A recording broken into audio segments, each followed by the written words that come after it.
नमस्कार मित्रांनो, आज आपण UPSC संकल्पना याच्यामध्ये वर्ल्ड हेल्थ ऑर्गनायझेशन जागतिक आरोग्य संघटना याबद्दल बोलणार आहोत. हा जो काही टॉपिक आहे आपल्याला UPSC मेन्स आणि प्रिलिम दोन्ही अँगलनी फार महत्त्वाचा आहे. हा जो काही टॉपिक आहे आपल्याला UPSC mains GS second international organisation त्याच्यामध्ये वर्ल्ड हेल्थ ऑर्गनायझेशन याच्यामध्ये हा प्रश्न येऊ शकतो.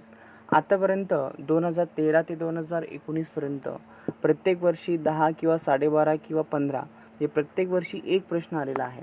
आत्तापर्यंत याच्यावरती United nation security council, UNESCO, United nation, world bank, IMF याच्यावरती प्रश्न आलेला आहे. आता यावर्षी हा प्रश्न काय येऊ शकतो? त्याचं कारण आहे की WHO सध्या न्यूजमध्ये आहे. अमेरिकेने WHO संदर्भात जे काही फंडिंग करते ती फंडिंग सध्या कमी केलेली आहे आणि जगामध्ये फार मोठं कोरोनाचं थैमान असताना आज WHO ही फेल झालेली आहे. या अँगलनी आपल्याला 2019-20मध्ये क्वेश्चन जो आहे तो येऊ शकतो. मित्रांनो, जी काही WHO संघटना आहे याचं आपल्याला बेसिक माहिती असणं फार गरजेचं आहे. WHO ची संघटना जी आहे ती 1945च्या कॉन्फरन्समध्ये झालेली आहे इनडायरेक्टली. 1945मध्ये जेव्हा युनायटेड नेशनची स्थापना झाली त्यावेळेस एक प्रपोजल मांडण्यात आलेलं आहे, ते आहे WHOचं, की जगामध्ये अशा प्रकारची एक जागतिक लेवलवरती एक संघटना असावी.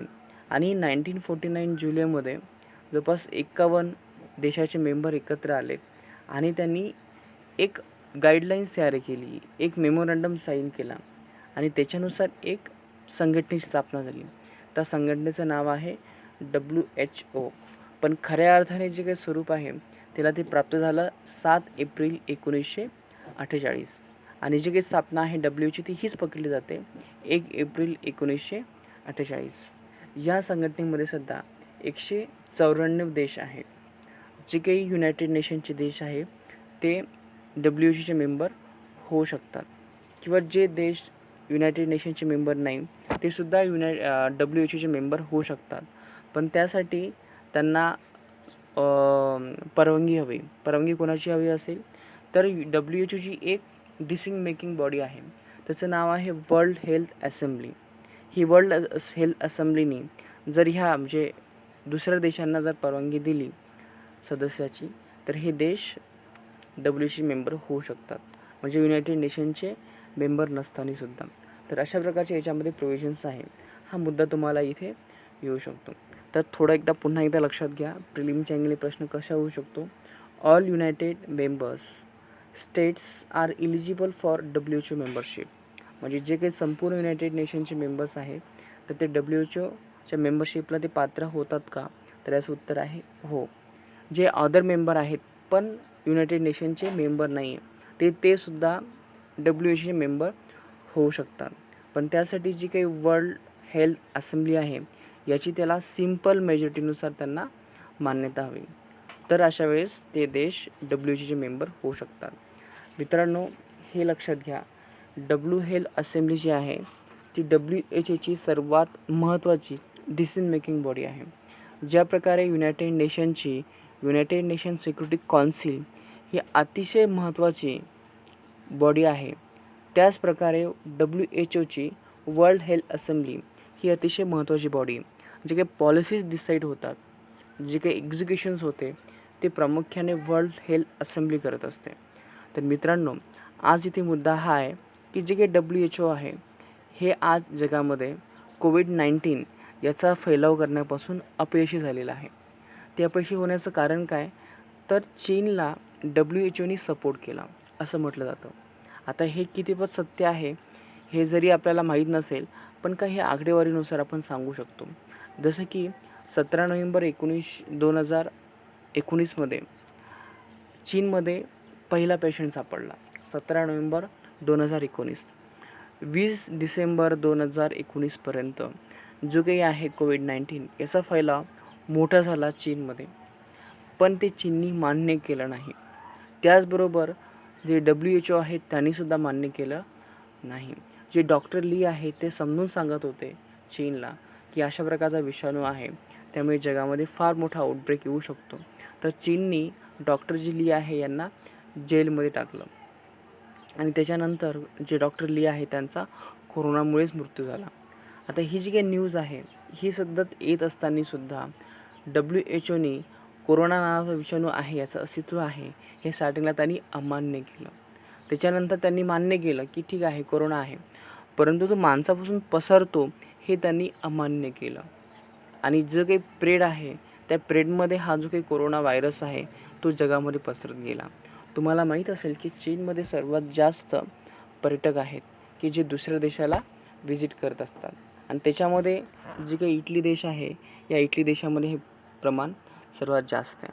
आणि तुम्हाला माहीत असेल की इटलीमध्ये आणि चीनमध्ये फार मोठे व्यापारिक संबंध आहे लेदर संदर्भात, स्पेशली फॅशन डिझाईन संदर्भात. तर अशा वेळेस बरेच चीन व्यापारी किंवा पर्यटक इटलीला जात होते आणि इटलीला सर्वात जास्त त्यांनी इन्फेक्टेड केलं. इटलीला याची पूर्वकल्पना आली नाही, कारण की इटलीच्या ते लक्षातच आलं नाही. परंतु हे सर्व चीनच्या लक्षात आलं होतं की हा फार मोठा आउटब्रेक आहे. तरीसुद्धा चीननी जे काही इंटरनॅशनल बाउंड्रीज आहेत, ह्या इंटरनॅशनल बाउंड्रीज त्यांनी सील केल्या नाही आहे. जे WHO आहे त्याला त्यांनी कळवलं नाही आहे. जे जागतिक नेते आहेत त्यांना त्यांनी सांगितलं नाही, जगाला सांगितलं नाही. चीनने हा जो काही व्हायरस आहे तो लपवून ठेवला. तो का लपवून ठेवला, त्याच्यामागे काय डिप्लोमसी आहे, काय पॉलिटिक्स आहे, हे तर आपल्याला वेळेनुसार कळेलच. आणि आजसुद्धा चीन या संदर्भात बरीच माहिती जगापासून लपवतो आहे. आता याच्यामध्ये लक्षात घ्या, 17 नोव्हेंबर 20 डिसेंबर म्हणजे हे सगळं कोरोनाचा फैलाव चालू आहे. खऱ्या अर्थाने कोरोनाचं अस्तित्व आहे, या संदर्भात जगामध्ये आउटब्रेक होऊ शकतो, या संदर्भात जी गाईडलाईन्स आहे ती फर्स्ट टाईम WHOनी 11 मार्च 2020मध्ये काढलेली आहे. म्हणजे जवळपास 3-3.5 महिन्यानंतर जगाला अवेअर करण्याचं काम WHOनी केलेलं आहे. WHOनी हे जे काही दिरंगाई आहे ती का केली असेल जगामध्ये? हा जेव्हा वुहान शहरापासून जेव्हा हा व्हायरस पसरत होता बाकीच्या देशांमध्ये, तर तेव्हा WHOनी याची का काळजी घेतली नाही, तेव्हा त्याचं का इन्व्हेस्टिगेशन केलं नाही, का त्यांनी चीनला विरोध केला नाही, का पूर्ण जगाला त्यांनी समजून सांगितलं नाही? या सगळ्या प्रश्नाची उत्तरही अनुत्तरित आहे.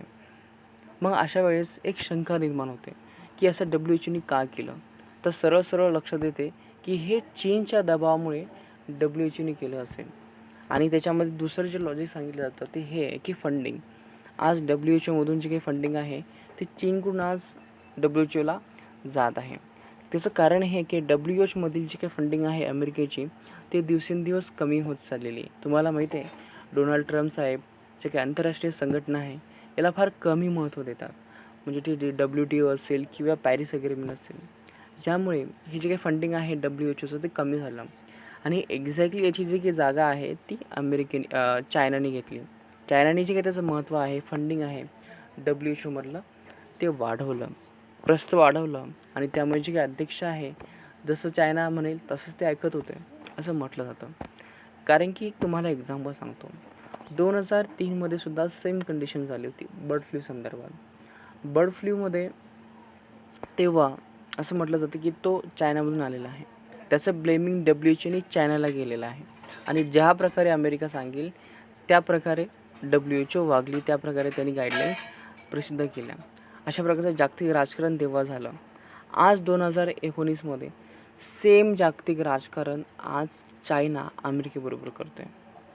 आज जगामध्ये जे काही आंतरराष्ट्रीय संघटना आहे या सगळ्यांमध्ये राजकारण चालू आहे आणि ते होत आहे. आणि याच्या आधीसुद्धा झालं आहे, हे आपण ते मान्य करायला हवं. लीग ऑफ नेशनमुळेच दुसरं महायुद्ध झालं, त्याच्यामुळेच नंतर युनायटेड नेशन आली. आणि युनायटेड नेशनमुळे जे काही इराकमध्ये झालेलं युद्ध, इराण वगैरे, हे सगळ्या गोष्टीसुद्धा कारणं तेच आहेत. इंटरनॅशनल ऑर्गनायझेशन्स जे त्यांचं काम ते सक्सेसफुली करू शकले नाही. ते सक्सेसफुली का करू शकले नाहीत? त्याचं कारण सरळ होतं की एका ठिकाणी आहे अमेरिका आणि दुसरं आहे सोव्हिएत युनियन. या दोन देशामध्ये ह्या युनायटेड नेशननी जे काही इंटरफेअर करायला हवं होतं, जगामध्ये जे त्यांचं टार्गेट होतं शांतता निर्माण करणे, ते त्यांना करता आलं नाही. जे काही रिअल मोटिव्ह आहे इंटरनॅशनल ऑर्गनायझेशनचा तो अपयशी झाला. तो अपयशी का झाला? तर प्रत्येक देशाच्या किंवा प्रत्येक देशाच्या पॉलिटिक्समुळे ज्याचा परिणाम ह्या देशांवरती झाला. आणि सेम जो काही प्रॉब्लेम आहे तो आपल्याला इथे WHOसुद्धा पाहायला मिळतो. WHOनी एक्झॅक्टली चीनचं ऐकलं, त्यामुळे पूर्ण जग त्यांचं जे काही आरोग्य आहे ते धोक्यामध्ये गेलं. आज संपूर्ण जग WHO आणि चीनला विरोध करतो आहे. चीनला या संदर्भात जबाबदार धरतो आहे. त्याचं कारणसुद्धा सरळ आहे मित्रांनो. तर अशा प्रकारे जे काही WHO आहे त्या संदर्भात कारणीभूत आहे. मित्रांनो, आता आपल्याला हे बघायचं आहे की ही जी काही WHO आहे या संदर्भात आपल्याला जे काही सिलेबस आहे तो कशा प्रकारे यांनी इथे सांगितला आहे, कारण की तो सिलेबस तुम्हाला माहीत असणं फार गरजेचं आहे. तर बघूया. UPSC मेन्समध्ये आपल्याला GS फर्स्ट, सेकंड, थर्ड आणि फोर असे GS 4 आहे. GS सेकंडमध्ये आपल्याला constitution, polity, governance, social justice, groups आणि इंटरनॅशनल रिलेशन अशा प्रकारे हे सगळे टॉपिक्स आहेत. इंटरनॅशनल रिलेशन्स GS सेकंडच्या अँगलनी फार महत्त्वाचं आहे, कारण याचं जे वेटेज आहे ते आपल्याला इथे पाहायला मिळते. ह्याचे वेटेज आहे जवळपास 25% आहे. 25% म्हणजे याच्यामध्ये जे काही मार्क्स आहेत ते ऑलमोस्ट आपल्याला इथे 70-75 इथे पाहायला मिळतात. आणि हे जे काही 70-75 मार्क्स आहेत ते आपल्याला एक्झामच्या अँगलनी फार महत्त्वाचे आहेत मित्रांनो. त्यामुळे जो काही इंटरनॅशनल रिलेशन हा जो काही टॉपिक आहे तो तुम्हाला अतिशय महत्त्वाच्या अँगलनी कव्हर करायचा आहे. इंटरनॅशनल रिलेशनमध्ये 4 पॉईंट्स दिलेले आहेत. India and its neighbourhood relation, आणि जो काही लास्ट मुद्दा आहे important international institution, agencies and for are their structures. आता हा जो काही सिलेबस आहे याचा आपण एक शॉर्टकट तयार केलं आहे. त्याचं नाव आहे international agreement and international organisations. तर मित्रांनो, आत्तापर्यंत याच्यावरती जे काही प्रश्न आलेले आहेत हे प्रश्न तुम्ही इथे बघू शकता. इथे तुम्ही कॉलम आहे लास्टचा 3 नंबरचा, bilateral agreement and international organisation. 2013मध्ये एक प्रश्न आला 10 मार्कासाठी. 14, 15, 16, 17, 18 आणि 19 प्रत्येक वर्षी इंटरनॅशनल ऑर्गनायझेशनवरती प्रश्न आहे. तर मित्रांनो, आता जे काही प्रश्न आलेले आहेत या टॉपिकवरती त्या कोणकोणत्या ऑर्गनायझेशनवरती प्रश्न आलेले आहेत ते आपण बघूया. तर पहिला जो काही प्रश्न आहे हा WTOवरती आलेला आहे. सेकंड जो काही प्रश्न आहे तो युनेस्कोवरती आलेला आहे. तिसरा प्रश्न युनायटेड सिक्युरिटी काउन्सिलवरती आलेला आहे. चौथा हा प्रश्न वेगळ्या अँगलनी आहे. 5वा प्रश्न, 6वा प्रश्न जो आहे तो NDB आणि AIB या संदर्भात आहे. 6वा प्रश्न WTO संदर्भात आहे. 7वा प्रश्न हा वर्ल्ड बँक आणि IMF संदर्भात आहे. त्याच्यानंतर 8वा प्रश्न हा इकोसोक संदर्भात आहे. 9वा प्रश्न हा सिक्युरिटी संदर्भात आहे. 10वा प्रश्न जो WTO संदर्भात आहे. तर अशा प्रकारे प्रत्येक वर्षी डेफिनेटली वर्ल्ड हेल्थ ऑर्गनायझेशन्स किंवा बाकीच्या ज्या ऑर्गनायझेशन्स आहेत महत्त्वाच्या याच्यावरती आपल्याला एक्सपेक्टेड क्वेश्चन्स येऊ शकतो. तर मित्रांनो, ह्या अँगलनी तुम्हाला थोडंसं प्रिपेअर राहायचं आहे ह्या टॉपिक संदर्भात. आता आपण जे काय मित्रांनो, आता आपण जी माहिती बघितली ती बेसिकली WHO, त्याचा सिलेबस, त्याचं एक्झॅक्टली रोल काय आहे, का न्यूजमध्ये आहे, ते सगळं आपण थोडक्यात समजून घेण्याचा प्रयत्न केला आहे. पण मित्रांनो, हे एक्झॅक्टली तुम्हाला परीक्षेमध्ये येणार नाही आहे. तर याच्या संदर्भात जे काही प्रश्न असतील ते असे असतील. Discuss the importance of World health Organisation. Second question आहे discuss the role of World health Organisation in the 21st century.